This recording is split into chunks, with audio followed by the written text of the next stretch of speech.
What would you say is their first step? What's the biggest myth or misconception? Every client that walks in the door is different. Welcome to the Empowered Elder Podcast. There's a moment most families don't talk about. The moment when you're standing in a home full of memories and realizing something has to change. It might be downsizing, it might be settling in a state, or it might be that quiet realization that holding on to everything is starting to feel heavier than letting some things go. What makes that moment so hard isn't just the logistics, it's the emotion, the history, the fear of making the wrong decision or of moving too fast when no one feels ready. And that experience is more common than we realize. According to AARP, more than 3 out of 4 families report feeling overwhelmed when navigating, downsizing, or an estate cleanout, not because of the work itself, but because of the emotional weight and pressure surrounding it. And here's what families often don't realize until they're in the middle of it. Estate liquidation doesn't have to be rushed, forced, or overwhelming. In fact, ethical estate professionals emphasize transparency, clear inventory, and client choice, meaning families are never required to clean everything out or make decisions before they're ready. That kind of clarity doesn't just protect belongings, it protects people. That's where trust matters most. Because when you're navigating an estate or a lifetime of possessions, you don't just need a service, you need an advocate. So today's guest understands that deeply. Marc Agins is the president of Grasons of Southwest Denver, and his work sits right at the intersection of compassion, transparency, and practicality. And Marc helps families navigate estate liquidation and downsizing with dignity, without pressure, without hidden agendas, and without forcing decisions families aren't prepared to make. This conversation isn't about stuff. It's about letting go thoughtfully, protecting families during vulnerable transitions, and discovering that downsizing, when done right, can actually feel empowering and freeing.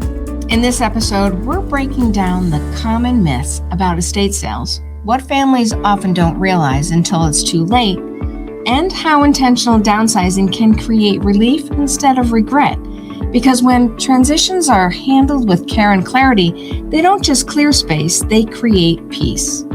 So whether you're planning ahead, supporting aging parents, or simply wondering what this next chapter might look like someday, this episode is for you. We're Tasha Beckman and Nicole Robilotto, and welcome to the Empowered Elder Podcast.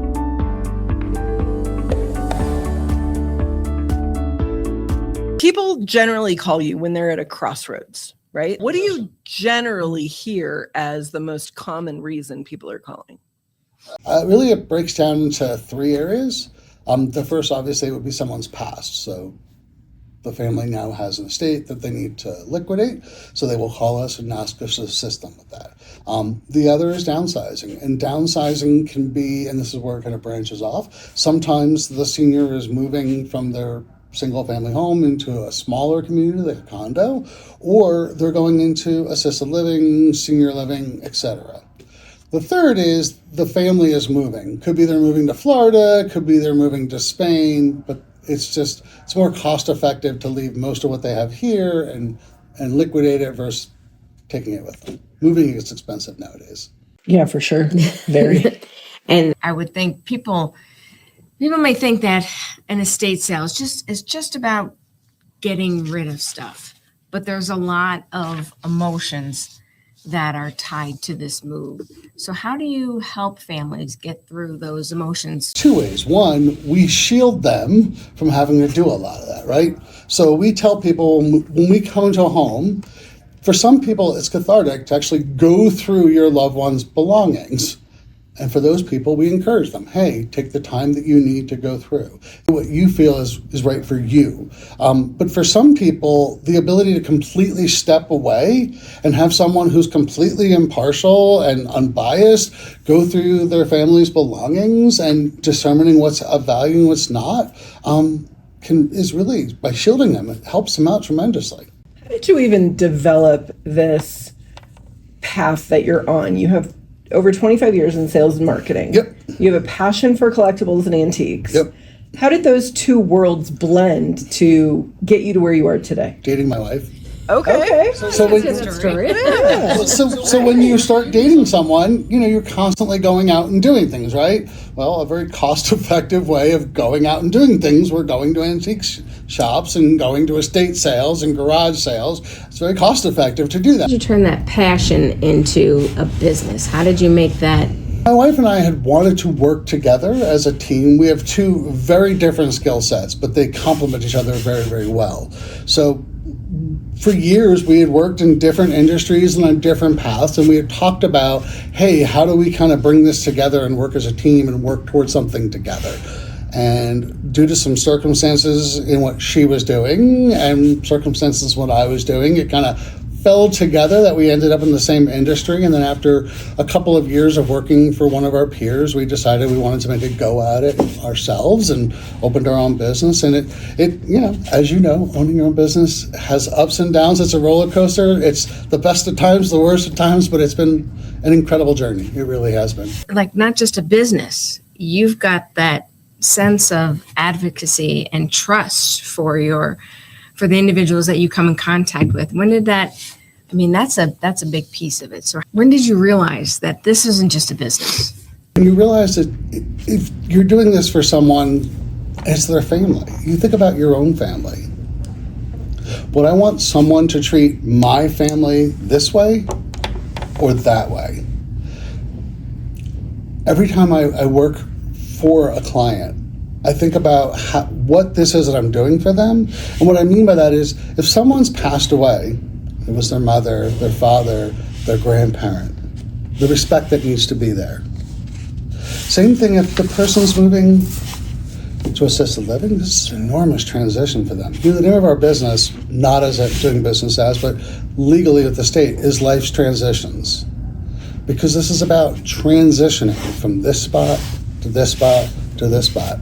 When people call me to inquire about our services, the first question I always ask them is, what is the life transition that's going on within your family that you're calling me about?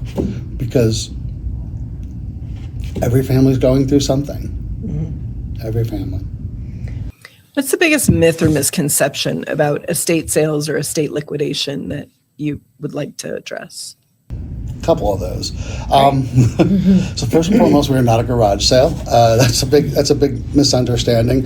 Another one is that you need antiques and collectibles to have a successful event. So a lot of people think, hey, if I don't have antiques, if I just have clothing and my mom's Pyrex, it's not a big deal. I will tell you that 70 to 75% of what I sell at our sales are everyday normal household items that every single family has in their household. Again, clothing, furniture, kitchenware, garden stuff, tools, etc. It's nice to have antiques and collectibles, and we love when we have them, but it's not required. And that's a big myth in this industry. Probably the biggest myth in this industry. I will also say people tend to discard things that they think don't have value. So I get calls all the time, I donated all the clothes. And I go, well, if that's what your heart was that you wanted to donate the clothes to someone more deserving, by all means. They said, no, I just didn't think I had any value. Clothes have tremendous value. I mean, if you go into Goodwill or Ark on a weekend, you see how busy those stores are. People buy secondhand used clothing. People throw away linens. People throw away things just because they perceive them. It's not the painting on the wall. It's not the sculpture that grandma bought. It's not the bronze, right? People think about that, but everything has a value. And the variety and not throwing away all those items is key. That seems to be a myth as well. What about on the flip side, when they think that there's value in something and they really think that tea set is going to bring in some money? You see that on the flip side too? I see that on the flip side all the time. Reality versus expectations, and I have to be very transparent with clients. You walk into a home, and inevitably this is the same thing happens. Nearly every house I walk into. Let me show you the hutch.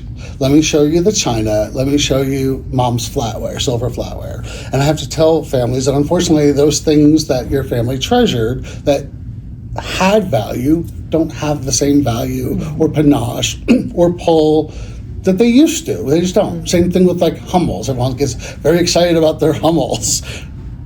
They were really in 15, 20 years ago, but nowadays a Hummel's worth about $5 to $10. It's not worth a lot. So yeah, setting realistic expectations is pretty critical with these folks sometimes. Do people get stuck on what they paid and how long they've held it? And you have to explain to people that just because you've had something 30 years doesn't make that more valuable. Or just because you paid $1,000 for it 10 years ago doesn't mean that the same value has the same value today.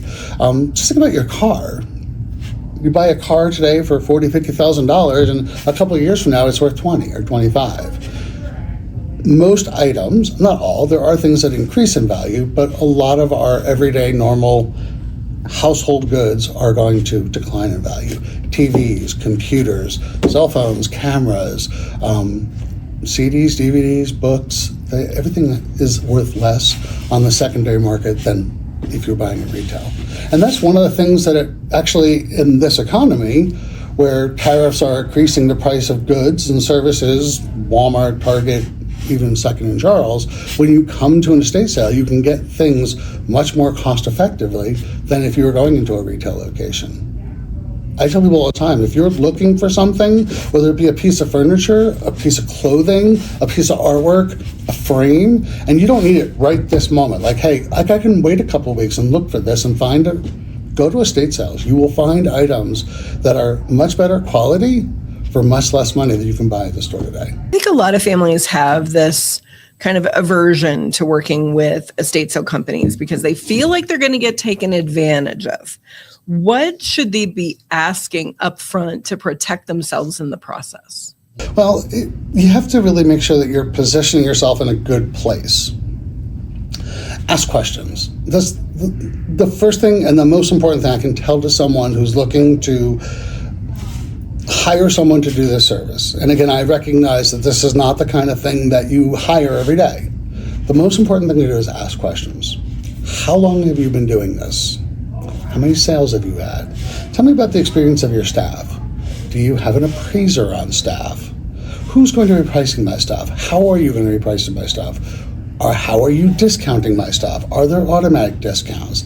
Then we go into any other number of items. We've talked about, my organization actually creates a photographed inventory of every item that's in the house, both pre-sale and post-sale, so that the family or the attorney, if we're looking at probate, can actually look at exactly what was in the house before we started and what sold during the sale and what should be remaining in the house after the sale is over.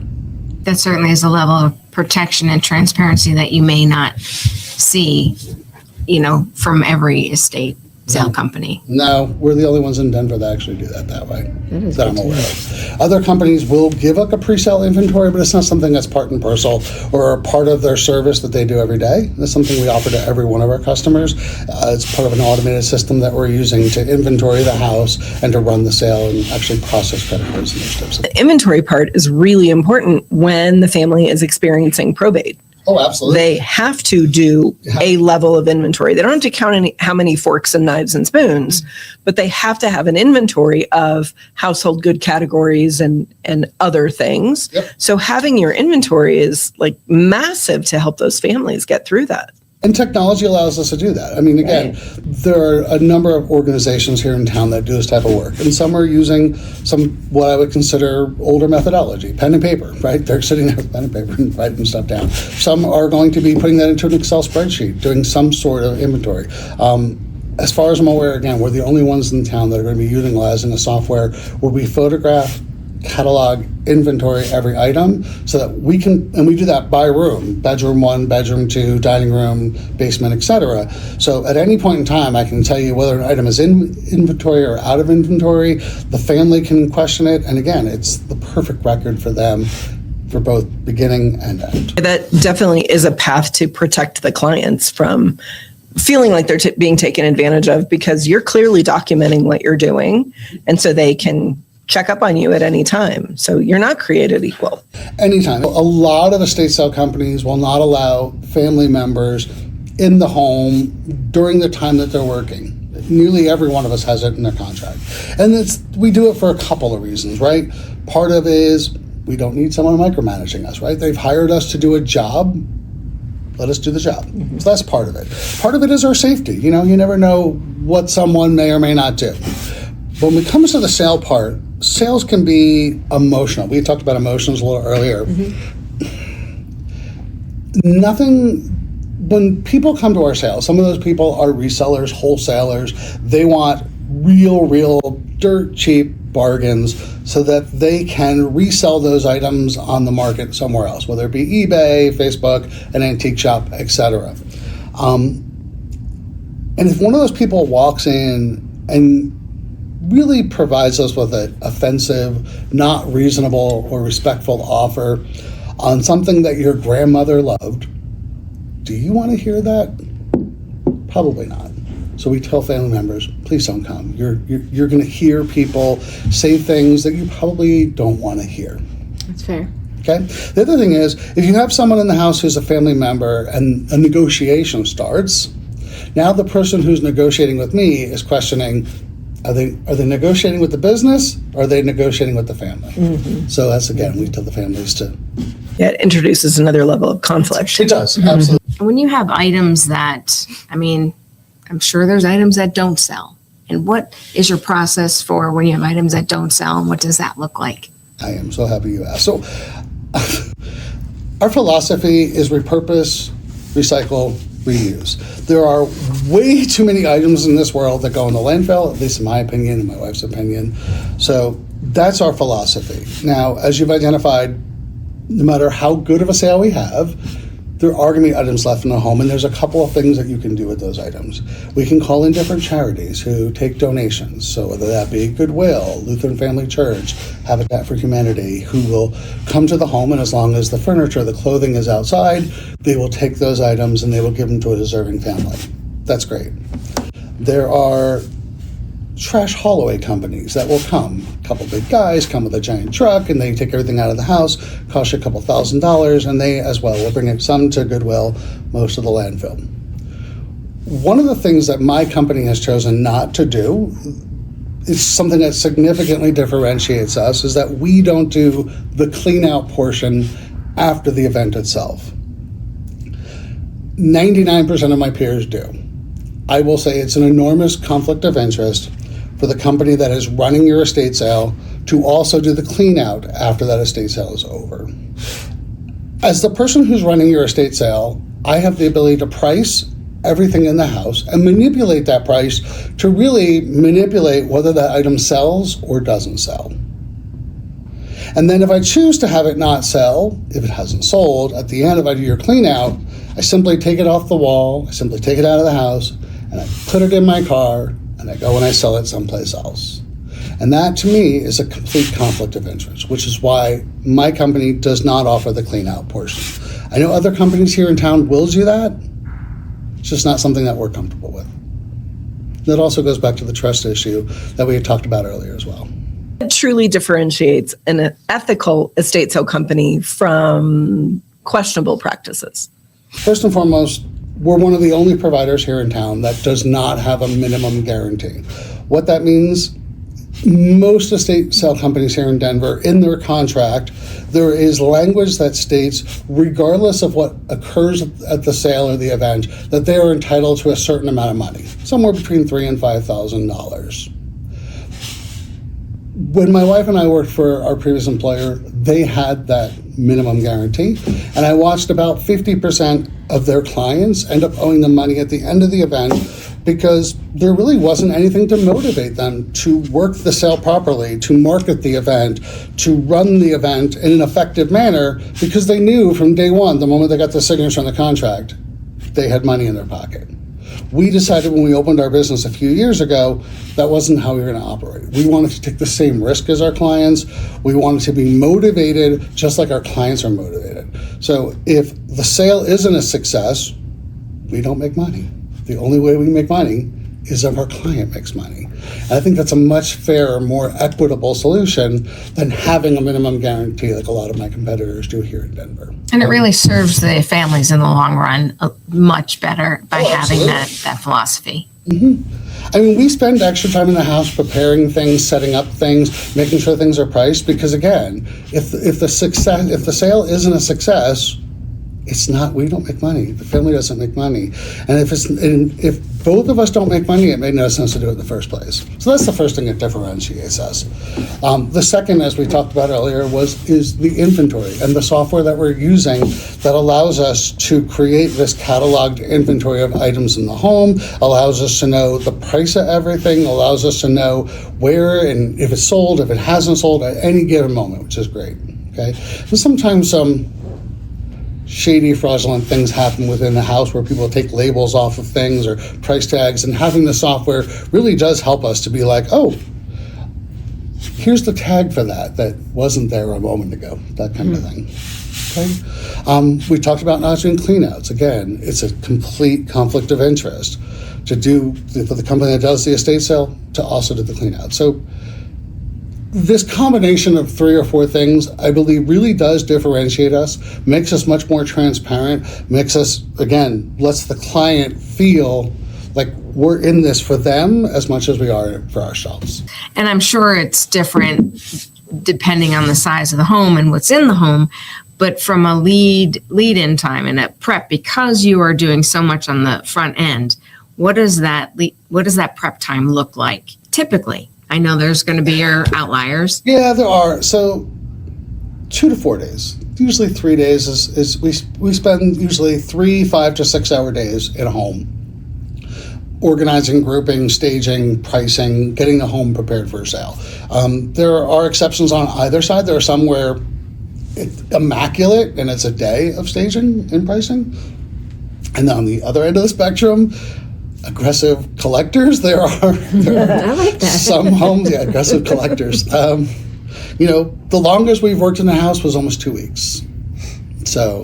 And then the sale time? Sale time, 3-4 days maximum. Typical sales 2 to 3 days. Most average about 3 days. 3 days seems to be really gives the opportunity for the different types of shoppers to come. So on Thursday's day that you open, the first 2-3 hours are going to be most of the resellers and wholesalers. They want first crack at what's in the house. They want best pick of what's there, right? Mm-hmm. So they're there bright and early on Thursday mornings. Fridays, you have what we like to call estate sale groupies. These are people that come to a different estate sale almost every week, and sometimes they go to 4, 5, 8, 10 of them, and they know all the different companies, all the different people that work there. We know them all. It's great. We love them. And then on Saturdays is really a combination of shoppers. You get, again, some of the resellers that come back, see if they can pick up something a little more cost effectively. You have the groupies, but then you also have the local moms and dads who are going to Home Depot or King Soopers, and they see our signs. Honey, look at the estate sale. Let's stop. And they stop and they come and they shop, and we love those people too. It's just a wide variety. I love all the different days and all the different people, but for different reasons. You had mentioned, I think we talked earlier about discounted. So is that a practice that Grasons is doing as the days go on with the sale, that there's different pricing that's offered? Yes.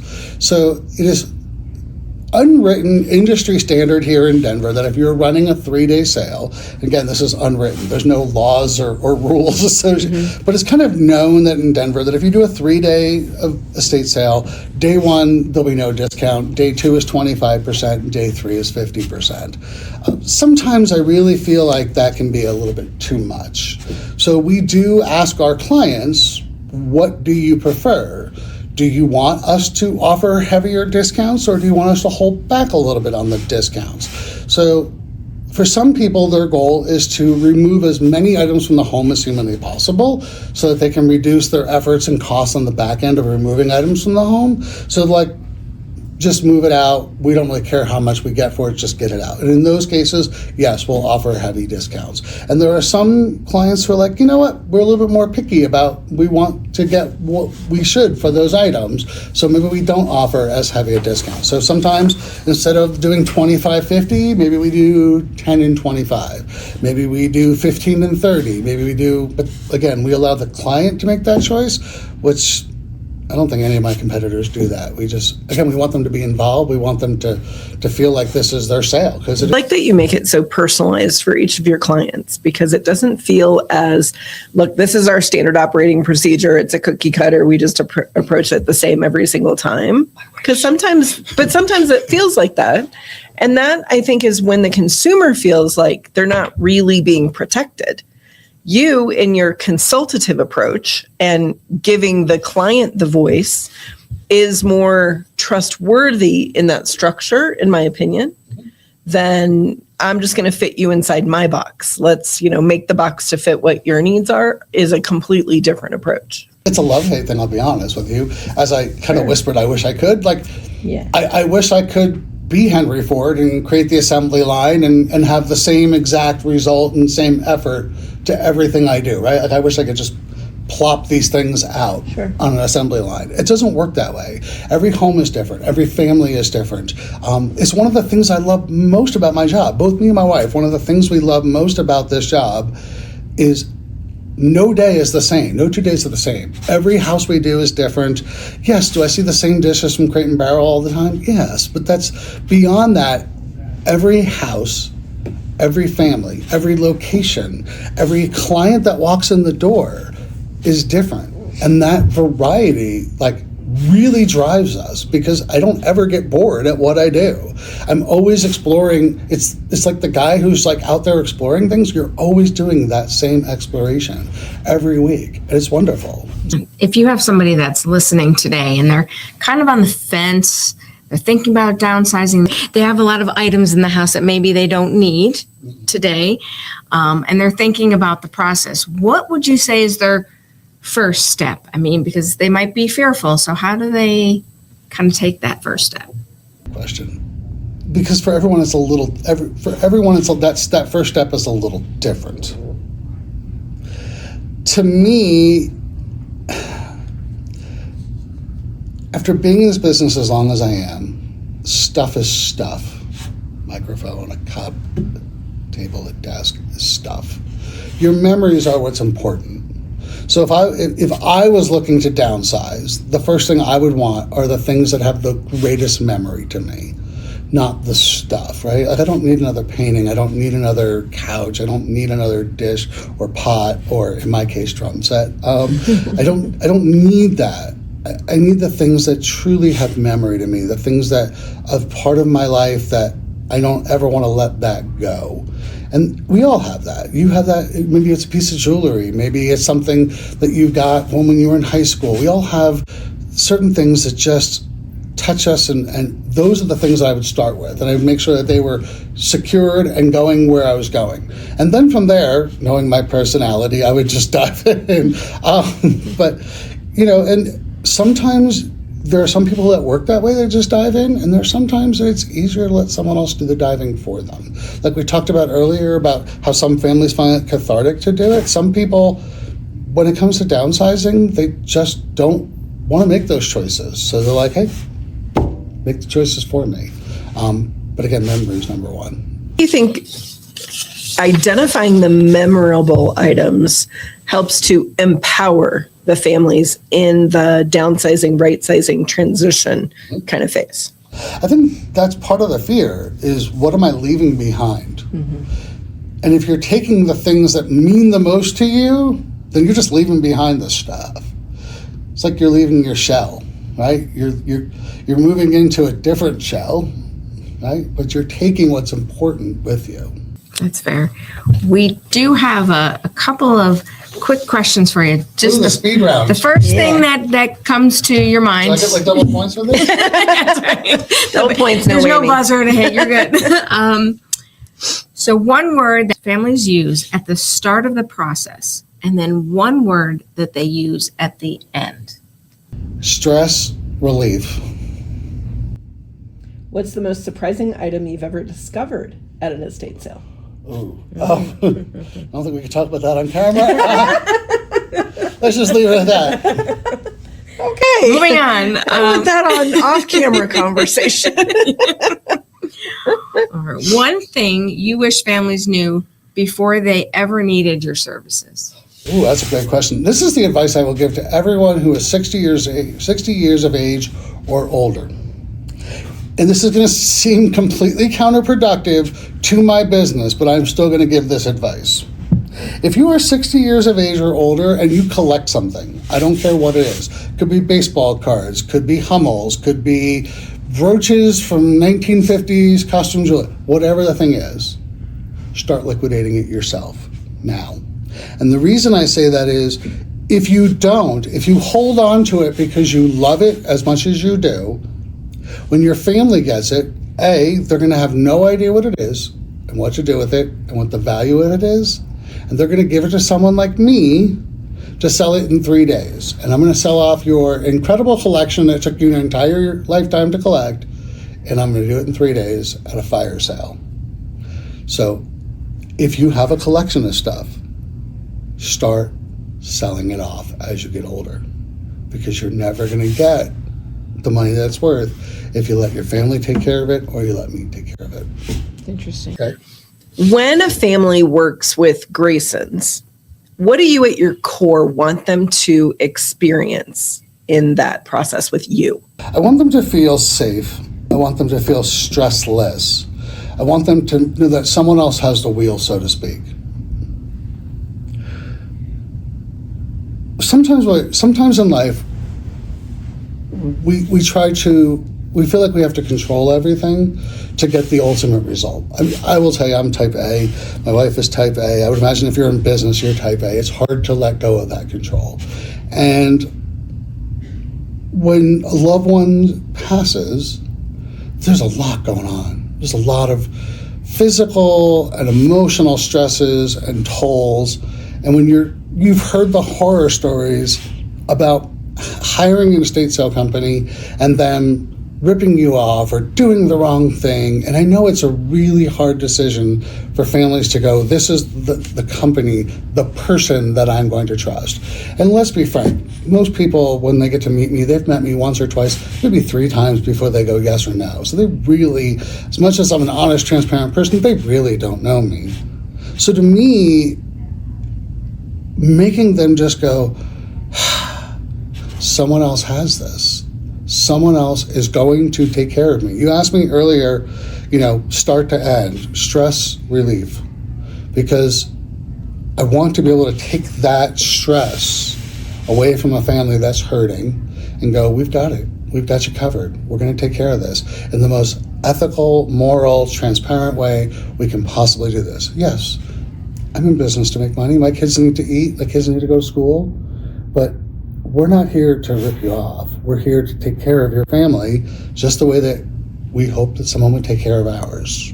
And it's in that trust and that advocacy, which has been the theme through this this podcast, and having that, just as we walk beside our clients, protecting them, I get the feeling that Grasons does the same, and that you and your wife do, in making sure that the individuals, the clients, the families are protected, and they have a sense of trust in working with you. Everything we do is about building that trust, keeping that trust, and showing that we deserve to earn that trust. Whether it's from the very first time I meet someone over the phone, all the way until we do our last goodbye. Every bit of it. And sometimes it's an uphill battle. Again, just like a lot of industries, this industry that, has a reputation, there are some areas of gray. It can be a very cash-heavy business. Trying to get over that, that stereotype and to show people that there's a better way, there's a more honest way, there's a more transparent way. That's part of our mission. I mean, yes, we love the antiques and we love the collectibles and we love the business, we love the hunt, but at the end of the day, it's all about families. That's what my business is about my family, about your family. It's about families. And there's not many businesses I can think of that have that type of connection. What's next for you? Well, we've done online sales previously. I don't want to say something we've shied away from. we are going to make we've recently signed up with a new online platform for doing online auctions. I will give them a plug, Denver Online Auctions. And we are going to make a very strong concerted effort to do quite a bit of our business online, in addition to the business we do in person. Why were you shying away from online? It's a totally different way of doing a sale. So no matter how many pictures I take of an item, so let's say, for example, the chair you're sitting in, right? I can take 100 pictures of that chair. I can put a tape measure by it. I can show the dimensions of it. Until you sit in it, are you going to buy a chair? Because you don't know if it's comfortable. Shirt, right? Are you going to buy a shirt if you can't try it on? If you can't see if it... Or return it. Or return it. Yeah. Or see if it smells or something of that nature. Like, does the cloth have an odor? Like, if you don't know that, like, are you going to buy it? Probably not. And if you are, you're only going to buy it for $1, right? So we have, but we've learned from our friends at Denver Online Auctions, we've learned there are some better and more efficient ways of doing this, and that's going to be part of our effort for 2026, is to build that side of our business up. Very cool. Is there anything we haven't asked you that you want to make sure that you touch on? This isn't all me. I'm the mouthpiece, and I've always been the mouthpiece of my family. My wife is the backbone to what we do. She is everything to me. And I love that. She is so sweet. She makes this business go more than I do, and her thirst for knowledge and her thirst to give back and to do more, I'm in awe every day. Sweet. And I would imagine it's not just you and your wife at the sale, so you have a whole team behind you as well. Oh, we have an amazing team. I mean, I'm very blessed. I'm very lucky. We have found some incredible people that work for us. And I don't say work for us, they work with us, honestly. We treat them like family. We think of them like family. I say it all the time, we are a family-based business. And a lot of the people that are working for me are either stay-at-home moms, who, again, their family comes first, just like our family comes first, or recent, young retirees who just, the idea of sitting at home 7 days a week isn't very appealing to them, and they wanted to continue on that journey, and we're happy to give them a place, and we love them. Here's the empowering part that I hear. Families who work with you can take the weight off their shoulders and put it on yours. Wow. You want to become my marketing person? But that's you're right. The message that I keep hearing. Yeah, absolutely. I got this, right? You can trust me. I am your advocate. I'm going to protect you. Like, all of that comes down to taking the pain points away from the family and putting it somewhere else where you can just handle the business. That's a very succinct way of putting it, but that is exactly correct. It's something we strive for every day. Yeah. Fantastic. Perfect. Thank you so much for your time. Thanks for your conversation. Wonderful. Awesome. All right. Marc, thank you for bringing so much clarity and compassion to a process that many families fear or avoid altogether. You reminded us that estate liquidation isn't about rushing, pressure, or getting rid of things. It's about trust, transparency, and honoring a lifetime of memories while moving forward with intention. And if today's conversation, if it brought up questions for you, or if you're facing a downsizing or estate transition, you don't have to do it alone. You can learn more about Marc and his team at Grasons of Southwest Denver by visiting grasons.com/southwest-denver. We will also include that link in our show notes. And if this episode resonated with you, share it with a family member, a friend, or someone who may be quietly carrying the weight of this transition. Because when we approach life's changes with honesty and care, we make room not just for what's next, but for peace along the way.